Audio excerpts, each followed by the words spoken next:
Coba deh perhatiin kalau teman-teman itu misa offline di gereja. Perhatiin berapa sih orang mudanya yang ikut? Apa ya namanya? Kalau orang bilang, kalau Injil bilang itu kan iman tanpa perbuatan adalah mati. Iya. Tapi kalau cuma perbuatan doang, imannya di mana kan? Ya gitu.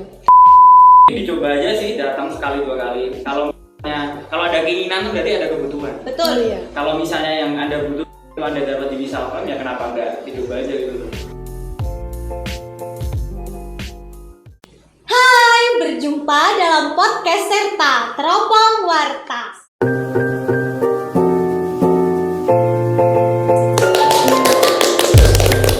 Luar biasa. Hari ini temanya adalah OMK dan misa offline. Tapi aku nggak sendiri di sini karena aku ditemani sama teman-teman OMK dari Paroki Maria Assumpta Pakem. Kalian kepo nggak siapa sih? Siapa Dan ada yang paling ganteng di sebelah kanan aku, yaitu Mas Jolang. Halo, Halo Mas. luar biasa. Aduh, manisnya. Luar biasa sekali bisa Banyak. bertemu Mbak Deta. Iya asik. Aku jadi malu. Selanjutnya ada Mbak cantik nih. Siapakah itu? Mbak Vera. Hai semuanya. Manis banget sih. Mbak Dita juga manis Oh, loh. makasih. Kayak gula kali ya. Aduh. Wadidaw. Oke, tapi ngomong-ngomong tema tadi nih ya, minimnya kehadiran OMK itu gimana ya? Membahasnya itu kayaknya agak luas-luas gimana. Tapi aku mau share dulu nih pengalaman aku. Karena kurang lebih hampir 1 tahun 3 bulan ya, dari Maret tahun lalu kita itu ada di masa pandemi, yaitu kedatangan tamu COVID-19. Pertama nih, dulu itu aku nggak pernah namanya libur ke gereja, pasti selalu aktif ikut kegiatan di gereja, apalagi misa harian tuh pasti ikut. Tapi ketika hadir COVID ini tuh semuanya langsung berubah. Bener gak sih, kalian juga ngerasain gitu gak sih? Iya, benar banget sih. Kan? Kehidupan di gereja itu udah beda lagi gitu setelah Covid. Betul banget. Vera juga ngerasain kan? Iya pasti dong. Kita semua ngerasain yang sama Iya. kan ya. Nah itu jadi semuanya itu langsung berubah, aktivitas apapun semuanya banyak banget berubah, terutama nih misa. Kemudian misa itu dilakukan secara online, tatap-tatapan cuma lewat layar HP, layar laptop. Itu rasanya berubah banget, apalagi kita nggak bisa nerima sakramen Maha Kudus. Kalian rindu gak sih ketika online gitu nerima sakramen Maha Kudus? Kalau dari aku ya Mbak Iya. Dita ya, awal-awal bener-bener yang pas awal banget karantina, bener-bener kita nggak boleh ke gereja tuh rasanya kayak sedih, terus kayak biasanya bisa ketemu teman-teman, bisa ke gereja sama keluarga, terus nanti bisa nerima sakramen Maha Kudus, terus bener-bener tiba-tiba kayak kita harus di rumah aja, nggak boleh kemana-mana untuk mencegah penularannya kan, terus kita harus di rumah. Terus waktu itu kebetulan Keuskupan Agung Semarang tuh sudah mengadakan misa online. Terus kita waktu itu sepertinya cuma kelas itu saja ya untuk misa online-nya dan yang di televisi. Iya. Terus waktu itu rasanya sedih gitu, belum bisa nerima sakramen Maha Kudus, bener-bener cuma bisa komuni batin ya waktu itu. Rasanya kok dari aku Cuma sedih sih. nyanyi gitu Iya ya. cuma nyanyi gitu. Itu kalau dari Vera. Iya. Kalau dari Jolan gimana? Kalau aku ya kebetulan sih sebelum adanya pandemi ini misa aku tuh udah agak bolong-bolong gitu sih. Jadi kalau ditanya rindu atau enggak itu ya pasti di hati kecilku nih ada nih kerinduan untuk bisa menerima yang namanya sakramen Maha Kudus, itu pasti ada. Cuman ya mungkin nggak terlalu berdampak kayak yang Vera rasain sih. Dan yang sebenarnya yang paling aku rindukan dari gereja ketika adanya pandemi itu bukan di ekaristinya, tapi di bagaimana itu kita bisa kumpul ngadain kegiatan-kegiatan. Itu sih yang paling aku rindu. Perjumpaannya ya. Perjumpaannya ya. Bareng teman-teman tuh seru banget. Sekedar di parkiran, pindahin motor, Benar-benar. gitu kan seru Tugas kali parkir ya, Mas, Iya, ya. tugas Hal parkir. yang paling dirindukan gak sih? Iya. Iya. Sebenarnya tuh OMK tuh itu awalnya terbentuk OMK mungkin di situ kali ya. Bisa Karena, bareng-bareng. langsung bisa Ya. bareng-bareng, nggak langsung misa langsung gitu. Tapi nih ya ngomongin misa offline online. Sekarang tadi kan Mbak Feren udah bilang nih, di Keuskupan Agung Semarang ini khususnya itu sudah boleh misa offline. Aku mau tanya nih dari sisi Jolang dulu, gimana sih pandangan kamu dari yang dulu tuh ada misa online terus di Keuskupan sudah diperbolehkan untuk misa offline, itu gimana perasaanmu? Kalau perasaanku ya tentu menyambut dengan bahagia ya, karena ya setidaknya kita bisa lah ke gereja lagi walaupun emang nggak seramai yang dulu. Terutama mungkin kasihan juga buat kakek-kakek kita ya, sebenarnya masih sehat gitu, tapi masih belum bisa ikut bisa offline sih kalau perasaannya itu. Karena harus ini ya, ada batasan-batasan umurnya.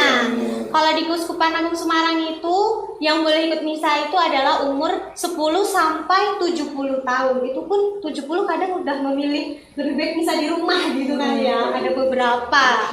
Nah, kalau dari sisi Feren nih gimana? Kalau dari aku sendiri kurang lebih kayak Mas Jolang tadi ya, bisa misa offline tuh rasanya bahagia dan sekaligus sedih karena ada pembatasan, terutama buat yang anak-anak yang biasanya ngeramein gereja kan ya biasanya. Terus itu ya. Iya, biasanya dia kan ngeramein gereja. Terus kalau enggak terutama kan ibu-ibu biasanya yang harus nemenin anaknya di rumah kan jadi sedih kan juga karena nggak bisa ke gereja, terutama juga yang lansia juga belum bisa ke gereja. Tapi aku sebagai yang diperbolehkan ke gereja merasa bahagia karena akhirnya setelah kurang lebih berapa bulan ya kemarin itu Mbak?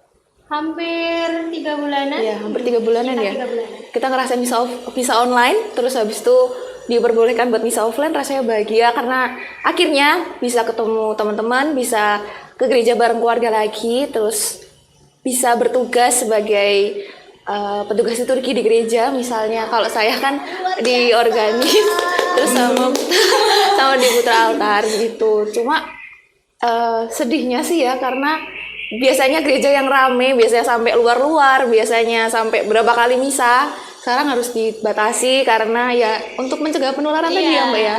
Harus jaga jarak juga dan kursinya yang biasanya bisa buat berenam, ini hanya cuma bertiga.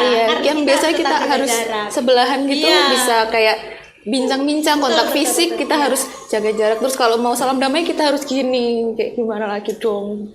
Ya. Oke, tapi nih ya berdasarkan pengalamanku, misa offline itu emang bener sih, gerejanya itu jadi suasananya tuh berbeda banget.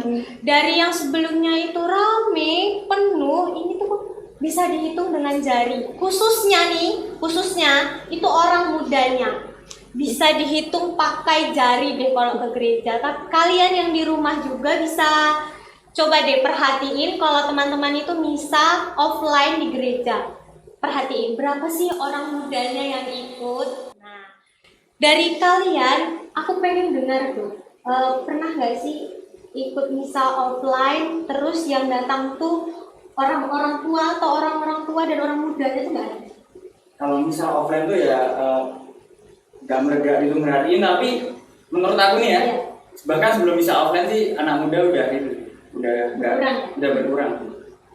Apalagi ditambah pandemi itu. Jadi pandemi ini malah semakin mendukung orang mudanya males atau gimana nih? Itu ada alasannya sih. Kalau menurutku ya, gini, agama itu sekarang beberapa orang itu udah nggak menjadi hubungan yang otentik bagi manusia untuk Tuhan. Tapi udah bergeser, orang beragama, orang ke gereja itu menjadi sebuah norma budaya, sehingga munculnya institusi sosial yang baru. Dan kalau kita perhatikan, norma budaya itu kan dari tahun ke tahun pasti berganti. Nah, gampangannya gini, dulu waktu tahun zaman dulu lah, ada anak muda lewat di depan orang tua naik sepeda, dia turun dulu, permisi mbah, derek langkong, baru jalan lagi. Tapi kan sekarang kan itu bukan sesuatu hal yang menjadi kewajiban kan. Nah, di pandemi ini berhubungan dengan ke gereja tadi, itu norma budayanya udah bergeser. Kalau dulu orang ke gereja itu alasannya karena nggak enak sama orang tua, nggak enak sama lingkungannya, sekarang ada justifikasi baru untuk orang itu nggak gereja. Aku takut pandemi nih, norma budayanya udah geser. Dan hal itu tuh bukan hal yang baru lagi sebenarnya, karena kalau kita perhatikan gereja-gereja di Eropa, khususnya di Belanda, itu yang terjadi. Berarti generasinya udah mulai beda gitu Iya, ya. dan menurut aku kalau kayak gini terus, kita tinggal tunggu 1 sampai 2 generasi lagi, nggak kaget kalau gereja di Indonesia bakal tutup. Sepi gitu langsung Sepi. tiba-tiba. Udah kayak di Eropa gitu. Umatnya langsung ganti tuh orang tua-tua semua. Iya, bisa Jadi jadi. gereja lansia gak sih? Banyak. Iya, makanya itu. Nih, kalau dari sisinya Mbak Feren, pandangannya gimana nih? Pasti Kalau pernah dong bisa iya, offline. tentu dong pasti udah. Rajin ke gereja kok. Kalau menurutku sendiri aku setuju sih sama Mas Jolang tadi, kalau ada beberapa orang yang masih kayak aku takut nih karena masih pandemi ya kan. Tapi balik lagi, misa offline ini kan, misa sendiri itu kan juga kesadaran diri sendiri ya sebenarnya. Apakah kita butuh atau enggak. Terus kalau dari orang mudanya sendiri sebenarnya kita tuh sudah diberi kelonggaran seperti kayak umurnya kita tuh sebenarnya masuk ya. Ya, Jadi kategori. sebenarnya itu kayak tidak ada lagi alasan kecuali misalnya mungkin sakit ya, atau mungkin karena ada kasus tertentu untuk tidak ke bawaan gereja. mungkin, Iya, ya. seperti itu. Terutama kan karena kita ini kan sebagai OMK ya. OMK ini kan kita sebagai orang di mana orang-orang muda Katolik yang juga adalah sebagai anggota gereja, dan memang kita nih juga harus mewujudkan iman kita ini dalam mengikuti perayaan Ekaristi misalnya, terus habis itu mengikuti kegiatan-kegiatan gereja misalnya sebagai petugas-petugas atau juga dalam komunitas-komunitas di gereja. Jadi peran kita sebagai OMK ini sebenarnya sangat dibutuhkan di gereja. Jadi kehadiran kita tuh seharusnya bisa Menghidupkan gereja. gereja. Iya. Supaya nggak mati dan isinya juga nggak orang tua Iya. aja gitu. Tapi gini sih permasalahannya tuh. Emang bener banget sih yang Feren katain bahwa kita ini dibutuhkan gereja loh. Tapi terkadang juga kalau aku perhatiin ya, ini opini gue pribadi tuh gereja sendiri tuh juga kurang bisa menjawab apa yang diinginin sama kaum muda sendiri. Jadi kurang menjawab kerinduan orang muda. Iya, yang gitu. bisa Kan membangkitkan gitu ya. kalau aku udah bukan survei sih, cuma tanya-tanya ke temen dulu ke ibadah lah, karena nggak semua Kristen atau Katolik kan. Cari apa? Rata-rata sih cari kebahagiaan, cari inspirasi, cari ketenangan. Iya. Tapi ketika hal-hal tersebut nggak bisa diwujudkan di gereja, ya lama-lama juga akan habis juga umatnya seperti itu. Jadi kalau menurutku juga di sisi lain gereja butuh kita, tapi gereja sendiri juga harus memberikan tempat bagi kita yang muda ini untuk mengambil peran-peran yang strategis agar Ekaristi atau ibadahnya orang Katolik ini jadi lebih menarik lagi, biar lebih anak muda banget lah. Kalau Ya. menurutku. Bisa ya. Terus menyambung nih ya dari Jolang tadi. Apa sih kegiatan-kegiatan mungkin bisa diceritakan ya, sebelum pandemi itu pasti banyak kegiatan yang kalian ikutin nih di gereja atau di wilayah gitu kan.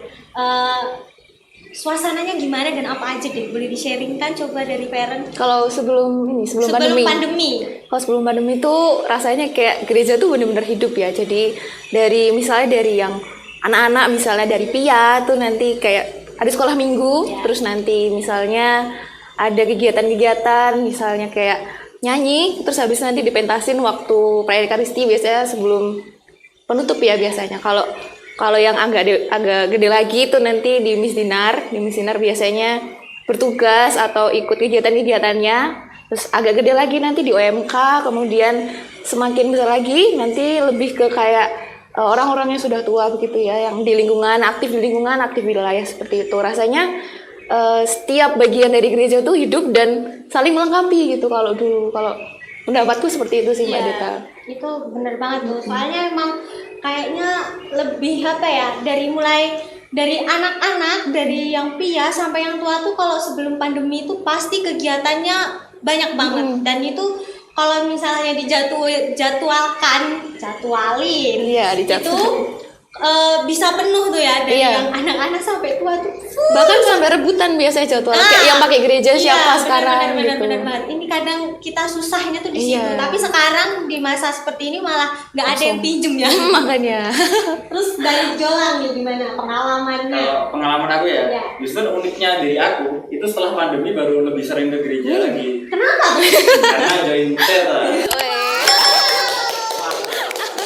Berarti ini bisa promosi nih ya, kalau Iya. teman-teman yang mau ikut melayani itu bisa bisa gabung di Terta. Tinggal tunggu oprek berikutnya. Oke. Lanjut nih ya. Iya, terus Jadi gini, sebelum adanya pandemi nih, kalau di Runut ya, terakhir kali aku aktif tuh berarti SMA.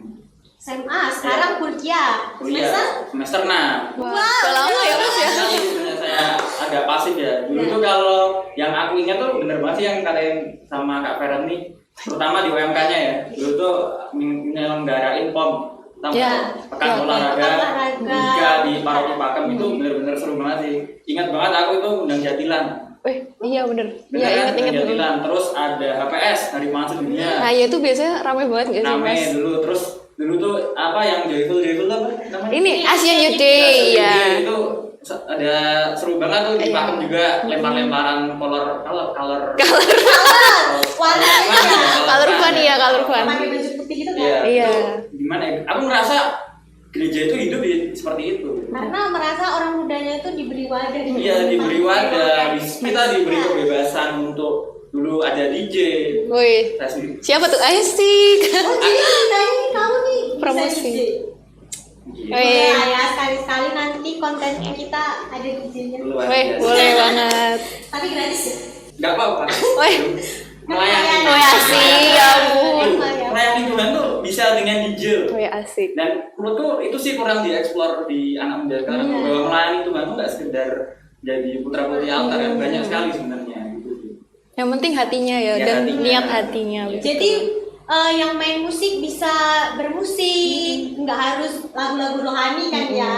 Bisa juga digabungin nih antara lagu-lagu apa namanya, lagu-lagu pop tapi berbau-bau rohani gitu. Iya. Ya, Nanti itu bisa kasih kejolang nih biar di rank. Waduh. Ini new job loh Mas. Tapi kayaknya Lumayan. nih ya, ngomong bermusik, Mbak Feren ini pinter banget main organ. Bener gak sih? Masih belajar. Masih belajar. Masih butuh banyak perkembangan. Nah, tadi gereja itu harus mempunyai wadah untuk apa ya, supaya OMK-nya itu bangkit lagi dan hidup lagi. Lalu kalian punya harapan nggak sih untuk khususnya di Paroki Pakem ini supaya orang mudanya itu lebih hidup lagi? Apa sih harapannya? Kalau aku ya harapannya mungkin bisa sih ngadain kegiatan-kegiatan tuh yang benar-benar anak mudanya dikumpulin dulu. Atau kalau pengen saintifiknya, sebenarnya ini pikiranku ya, usulan bukan untuk Paroki Pakem sebenarnya, tapi untuk gereja di Indonesia nih. Gimana kalau luas ini? Gimana kalau kan minat anak muda gereja ini udah mulai kurang lah gitu. Kenapa nggak kita itu bikin survei atau kita bikin kajian-kajian dari luar negeri, kan banyak tuh gereja yang udah pada sepi. Dan menurutku juga di Indonesia ini udah nggak ada yang benar-benar baru. Mesti di luar sana tuh pernah kejadian loh. Tinggal gimana agar yang di luar itu nggak kejadian di Indonesia, ya kita cari strategi baru. Toh contoh itu nggak bakal habis ya. Misalnya kalau pengen cari nih gereja Katolik yang anak mudanya rame, itu dulu ada, nggak tahu sekarang masih atau nggak, yaitu EKM Kota Baru. Ya. Itu rame, dan kalau misalnya orang ngomong nih ke Kota Baru cuma cari misa yang cepat, loh kalau ada EKM makin lama. Jadi sebenarnya ada minatnya di situ, anak muda tuh ada gregetnya gitu. Padahal itu misalnya bisa sampai 2 jam. Iya. Tapi biasanya orang mudanya lebih tertarik. Iya, nyampe kehabisan kursi nggak sih? Iya, Mas? jadi harus datang 1 jam sebelumnya. Iya. Atau kalau pengen bukan dari Katolik nih, dari Protestan tuh banyak banget tuh yang karismatik tuh. Mesti tuh penuh anak muda.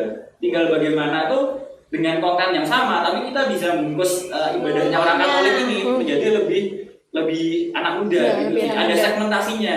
Mungkin juga khotbahnya Romo lebih anak muda lagi. Oh, bisa biar jadi. tertarik. Lah gimana dong? Pakai Saya mau TikTok gitu guys. ada tuh di TikTok Romo khotbah pakai lirik lagunya. boleh. Oh, yang Pamungkas. tutup Habis ini aku mau cari nih. Waktu bulan Maria dia pakai lagunya siapa tuh, Nadine Amiza, Gun hidup pada berjalan seperti Iya. itu beneran kan, ada contoh tuh banyak. Dan aku juga sebel nih, bentar, aku bener-bener sebel banget nih. Ketika aku dipaksa misa pakai bahasa Jawa. Kenapa?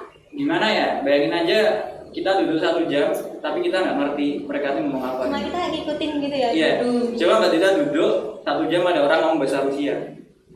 Gimana tuh? Gak paham kan? Enggak. Dan gitu gereja mintanya umatnya rame.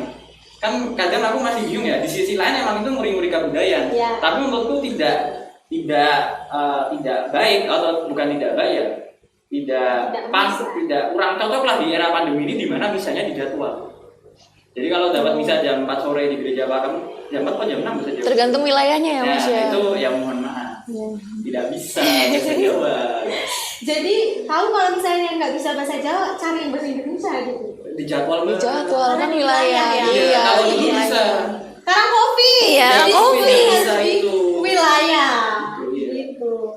Oke, jadi emang kayaknya memang kita perlu bekerja sama juga dengan bidang-bidang yang ada di paroki ya Iya. khususnya itu yang mengurusi orang muda untuk juga bekerja sama bagaimana mengelola supaya gereja itu juga lebih aktif dan dipenuhi oleh orang mudanya. Nah, nih dari sisi Mbak Veren gimana? Apa sih usahanya atau harapannya gitu?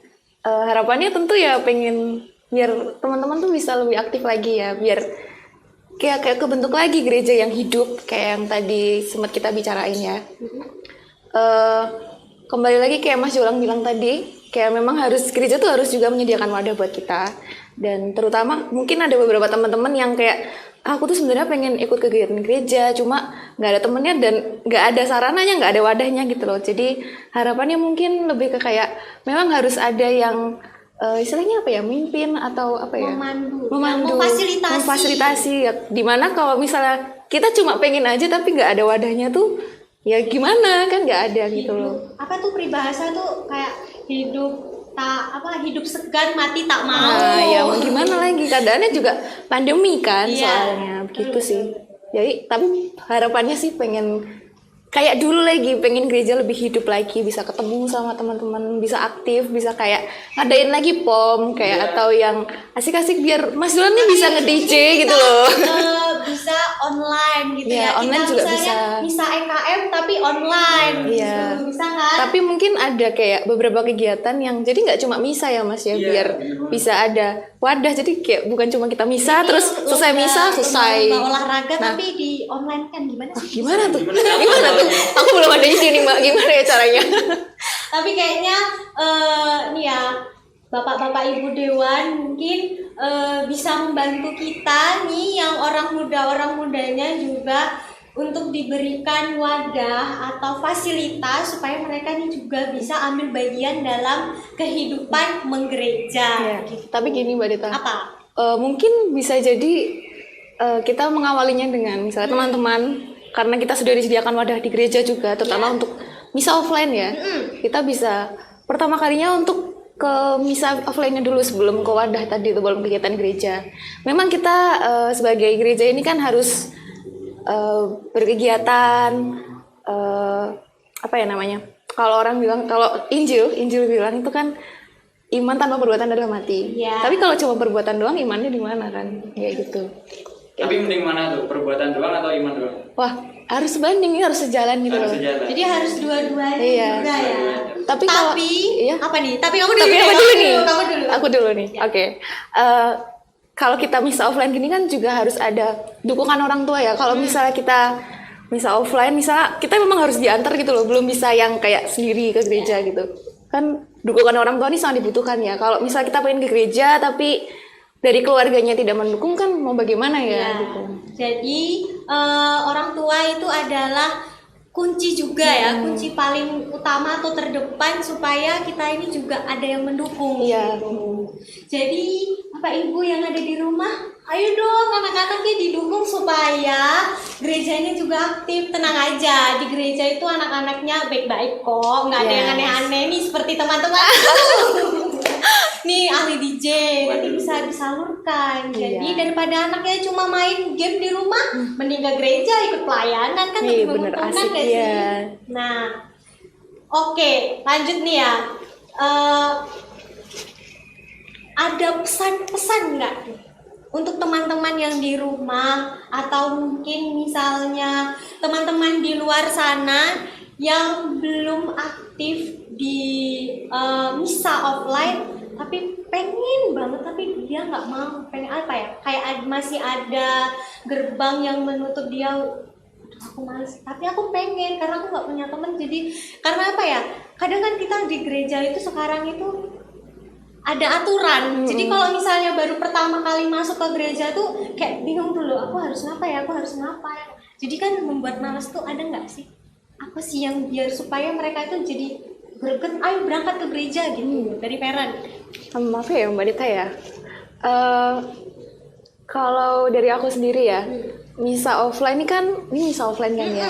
Misa offline ini coba kita lihat dari eyang-eyang yang sudah lansia ya. Mereka nih di rumah bener-bener ada rasa pengen kayak aku pengen ke gereja tapi nggak bisa. Coba kita bandingkan dengan kita yang sebenarnya diperbolehkan buat ke gereja, bener-bener sudah ada wadah, tapi kok tidak ke gereja begitu ya. Tapi mungkin ada beberapa alasan juga sih. Misalnya kayak kalau di rumah tuh bisa ke gereja yang ini, ke gereja sana, bisa jalan-jalan. Tapi nah milik khotbahnya siapa? Kayak tinggal ke Bali, tinggal cari Bali gitu. Dan jamnya kita bisa milih kan kalau online.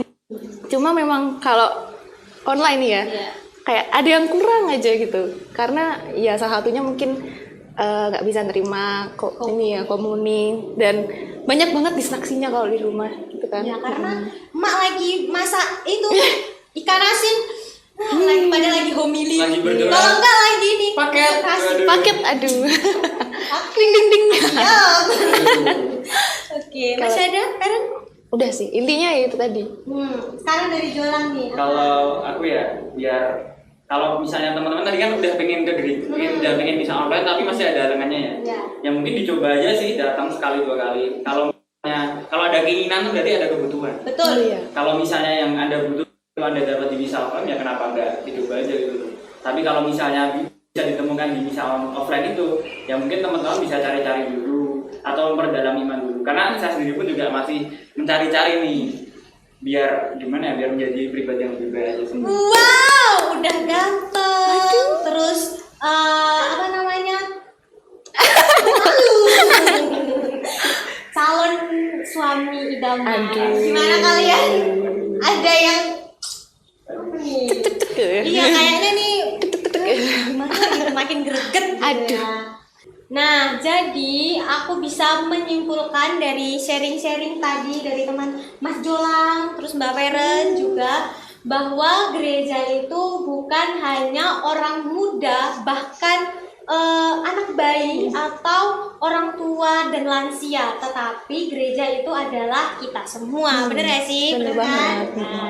Nah, sebagai orang muda kita juga bisa menyampaikan harapan atau aku pengen ini, aku pengen itu, gereja tuh pengennya gini supaya gitu.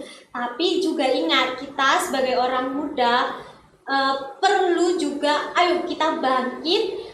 Bagaimana caranya supaya kita itu bisa mewujudkan apa yang menjadi harapan kita. Benar? Benar. Mungkin ada yang ingin disampaikan lagi? Itu aja sih. Kalau misalnya gerejanya sendiri udah mulai buka tangan, ya kita sebagai anak muda juga harus tanggung jawab dong. Karena kita udah usulin, udah protes, udah macam-macam gitu sih. Itu aja sih kalau dari aku. Dari Feren? Kurang lebih sama kayak Mas Jolang sih. Sama ya? Sama. Lihat ini emang ya. Jangan sampai ya habis dari sini kalian ada yang lain. Oke, teman-teman yang sudah nonton, terima kasih. Jangan lupa like, komen, share ke semua teman, dan subscribe. Oke, sampai jumpa di podcast selanjutnya. Bye.